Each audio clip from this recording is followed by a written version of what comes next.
Sosoknya selalu mengundang tawa pada setiap lakon dalam film-film yang dimainkannya.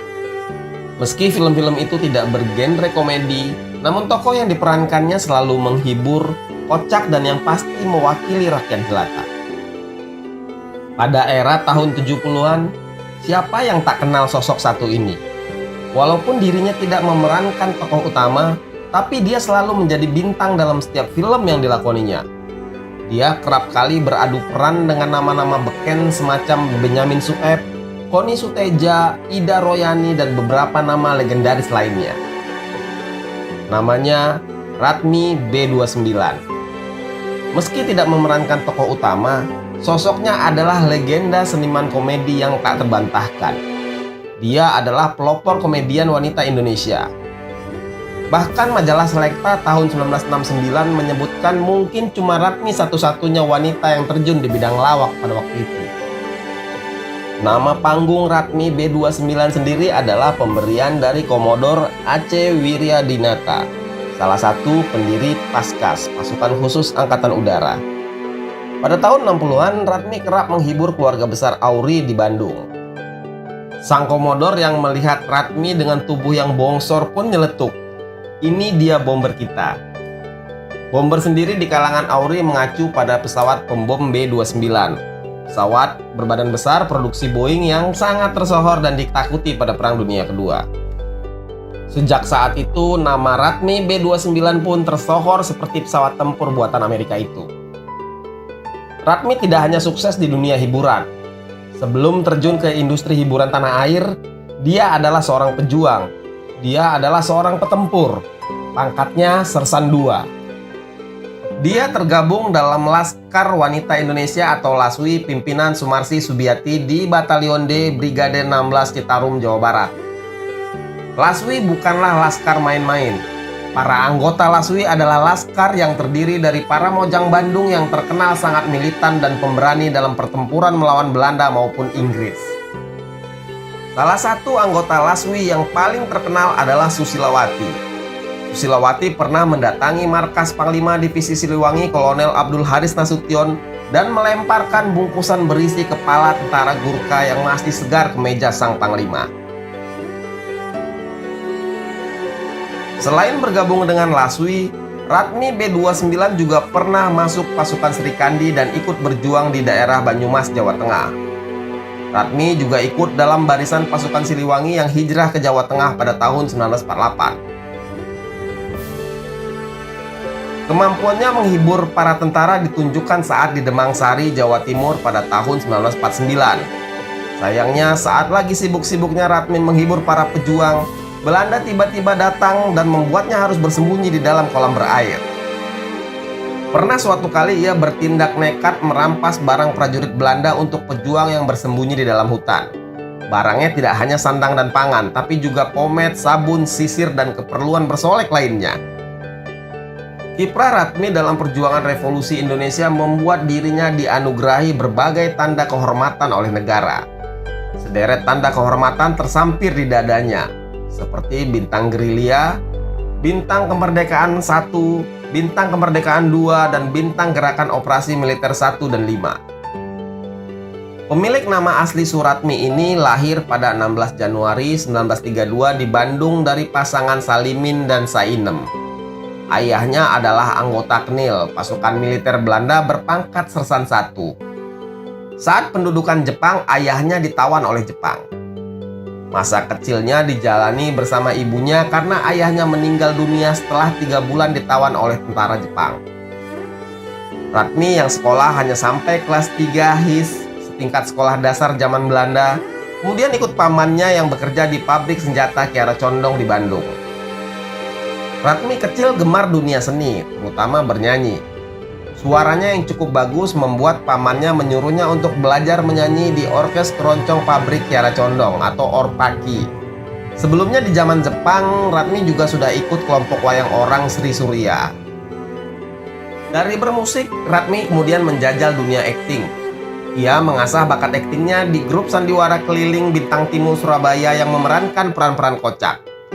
Setelah proklamasi kemerdekaan atau pada masa revolusi nasional, Ratmi bergabung dengan Laskar Wanita Indonesia.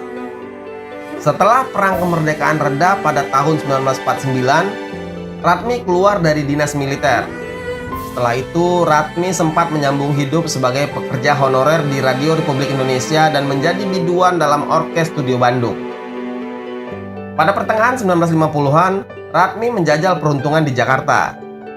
Dia bergabung dengan grup wayang orang Tritunggal di Kebon Kelapa.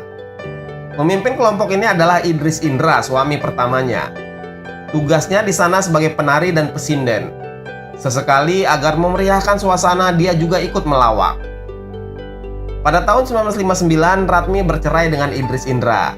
Dia kemudian pindah lagi ke Bandung dan kembali bergabung dengan grup wayang orang.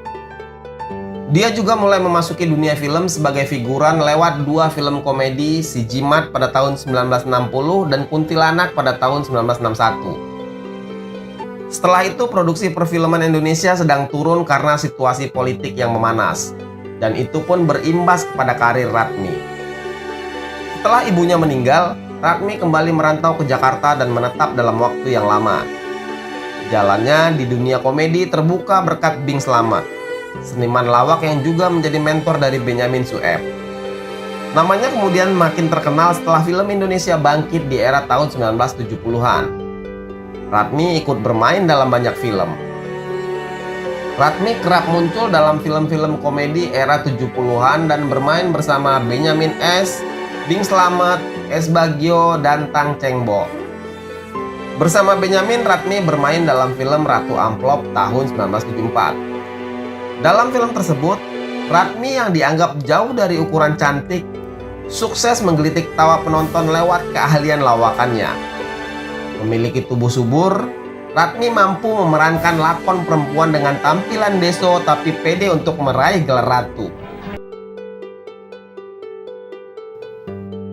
Hingga tahun 1976, tak kurang 20 judul film dibintanginya.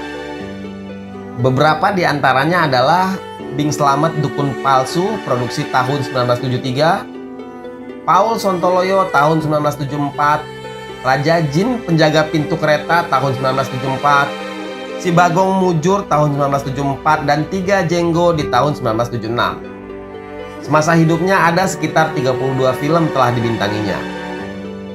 Ratmi juga memiliki grup lawak bersama Letnan 1 Saparbe Noto Widagio atau yang lebih dikenal dengan nama Pak Bendot. Pak Bendot pensiun dari TNI tahun 1971, kemudian bersama Letnan Polisi Slamet Harto, pemeran tokoh Gareng di acara Ria Jenaka TVRI, diajak Ratmi mendirikan grup lawak. Tarif manggung mereka sangat fleksibel, tergantung siapa penyelenggaranya. Mereka pernah dibayar 50.000, tapi jika penyelenggaranya bank atau departemen pemerintahan, mereka berani meminta 500.000. Tapi kemudian grup lawak Ratmi dan Pak Bendot ini bubar pada akhirnya. Selain di film, Ratmi juga kerap tampil dalam iklan di televisi. Bersama Bing Slamet, dia membintangi iklan Laserin, sementara bersama Bagio dalam iklan Nkasari. Ratmi juga menjadi brand ambasador dari sabun colek yang mereknya sama dengan namanya, B29. Iklan sabun colek produksi PT Sinar Ancol ini dibintangi oleh Ratmi sendiri. Produk sabun B29 ini kemudian sukses di pasaran. Tak hanya di Indonesia tapi juga di negara-negara di benua Afrika. Sabun B29 bahkan menjadi produk sabun Indonesia pertama yang diekspor ke benua tersebut. 31 Desember 1977, sehari sebelum pergantian tahun, Ratmi B29 meninggal dunia ketika sedang menyelesaikan film Direktris Muda. Dia meninggal dalam usia 45 tahun di Makassar, Sulawesi Selatan. Ratmi meninggal karena serangan jantung. Menurut salah seorang rekannya, Ratmi B29 hendak naik pesawat menuju Surabaya untuk merayakan tahun baru di sana. Namun, Ratmi kemudian jatuh pingsan kurang lebih setengah meter dari tangga pesawat dalam dekapan sang suami, Didi Sugandi. Ratmi menghembuskan napas terakhir dalam perjalanan menuju rumah sakit. Jenazah Ratmi kemudian dibawa ke Jakarta. Sesampainya di Bandara Jakarta, Peti jenazah yang diselubungi kain bendera merah putih sudah menunggu Ratmi untuk mengantarkannya ke peristirahatan terakhirnya. Ratmi dimakamkan di Taman Makam Pahlawan Kalibata dengan upacara militer kenegaraan. Penguburan jenazah Ratmi diiringi barisan tentara dan tembakan salvo. Veteran perang yang menghibur rakyat Indonesia itu pun pergi meninggalkan karya dan jejak perjuangan yang tercatat dalam tinta sejarah.